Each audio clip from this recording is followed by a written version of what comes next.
friends, welcome back to Hansika Aquarium. நம்ம Hansika Aquariumல பாத்தீங்கன்னா இந்த மாதிரி கிளாஸ் டேங்க்ஸ் இருக்கு, இம்போர்ட்டட் டேங்க்லாம் இருக்கு, பெருசா இருக்கு, பெரிய பெரிய இடம் தேவைப்படும் அப்படின்னு சொல்லிலாம் நினைக்கிறாங்க. கஸ்டமர் வந்து எங்களுக்கு அவ்வளோ பெரிய இடம்லாம் அங்கே சின்ன இடமா ஆனால் பிளாஸ்டிக்ல வேணுங்க, அதான் எல்லாமே அதில் வைக்கணும் அப்படி தான் சொல்றாங்க. அந்த மாதிரி தான் தேவைப்படுது எங்களுக்கு. சின்ன செல்ஃப் தான் இருக்கு, டிவி பக்கத்தில் சின்ன குட்டி இடம் தான் இருக்கு, எங்களுக்கு அதெல்லாம் வந்து கம்மியாக இருக்கு அப்படின்னு சொல்றாங்க. நான் அந்த மாதிரி டேங்க் தான் வச்சிருக்கேன். அதை எப்படி செட் பண்ண ஓகே ஃப்ரெண்ட்ஸ், நான் சொன்ன அந்த பிளாஸ்டிக் டேங்க் வந்துட்டு ரொம்ப சின்ன குட்டி ஸ்பேஸ் இருந்தால் போதும். அந்த மாதிரி டேங்க் தான் நான் சொன்ன காமிக்க போகிறேங்க. அதில் வந்து இப்போ நம்ம செட் பண்ணி உங்களுக்கு காமிக்க போகிறோம். அதில் என்னெல்லாம் இருக்கும் அப்படிங்கிறத நான் உங்களுக்கு சொல்ல போகிறேன். இப்போ இந்த மாதிரி டேங்க் கொடுத்துருவாங்க, அது இந்த மாதிரி ஒரு பாக்ஸ் இதுக்குள்ளே வந்துடும். அந்த பாக்ஸில் அப்படியே வச்சு கொடுத்துருவாங்க. நம்ம உங்களுக்கு சென்ட் பண்ணும்போது ஃபுல் தெர்மோகோல்லாம் வச்சு பேக் பண்ணி உங்களுக்கு சென்ட் பண்ணுவேன். அதில் பார்த்தீங்கன்னா லைட் கொடுத்துருக்காங்க.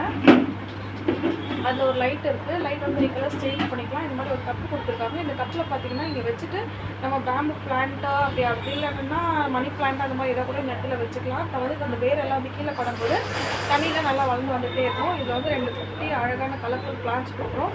இதில் வந்து இந்த மாதிரி ஒரு அழகான ஒரு புத்தா கொடுக்க போகிறோம். இந்த புத்தா வந்து ரொம்ப பியூட்டிஃபுல்லாக இருக்காங்க பார்க்கறதுக்கு. இந்த மாதிரி ஒரு ஃபில்டர்ஸும் கொடுத்துருவோம். இது வந்து உங்களுக்கு ஆக்சிஜனும் ப்ளஸ் ஃபில்டர் வந்துடும். டேங்க் வந்து நீங்கள் க்ளீன் பண்ண வேண்டிய வேலை இருக்காது. 30 to 40 டேஸ்க்கு அப்புறம் நீங்கள் டேங்கை வாஷ் பண்ணிக்கலாம். இது பார்த்தீங்கன்னா இதில் இருக்கிறத எடுத்து 10 to 15 டேஸ்க்குள்ளே இதை எடுத்து ஸ்பாஞ்ச் மட்டும் எடுத்து வாஷ் பண்ணி நீங்கள் வச்சுக்கலாம். இதில் ஆக்சிஜன் ப்ளஸ் ஃபில்டர் ரெண்டுமே இதிலே வந்துடும். இது எல்லாத்தையுமே ஃபிக்ஸ் பண்ணிவிட்டு ஸ்டோன்ஸ்லாம் போட்டு இதை வந்து இப்படி ப்ரெஸ் பண்ணிங்கன்னா இது லாக் ஆகிடும். இது வந்து உடையாது. இது வந்து பிளாஸ்டிக்கு, நம்ம வந்து சேஃபாக ஹேண்டில் பண்ணிக்கலாம். நாங்கள் கொரியரும் உங்களுக்கு ஃப்ரீ ஷிப்பிங் பண்ணிவிடுவோம். நம்ம வந்து அந்த பிளாஸ்டிக் டேங்க்ஸை வந்து எப்படியெல்லாம் ஃபிக்ஸ் பண்ணோம், அதுக்கு என்னெல்லாம் தேவை, என்னெல்லாம் நாங்கள் கொடுக்குறோம் அப்படிங்கிறத வந்து உங்களுக்கு காமிச்சிருக்கேன். அதில் ஃபிஷ் போட்டு ஃபிக்ஸ் பண்ணி காமிச்சிருக்கேன் செட் பண்ணியே. இப்போ இதெல்லாம் வந்து உங்களுக்கு தேவைப்படுச்சு, நாங்கள் ஷாப் வர முடியாது, நீங்கள் கொரியர் பண்ணுவீங்களான்னு கேட்டால் ஓகே, நாங்கள் கொரியர் பண்ணுவோம்.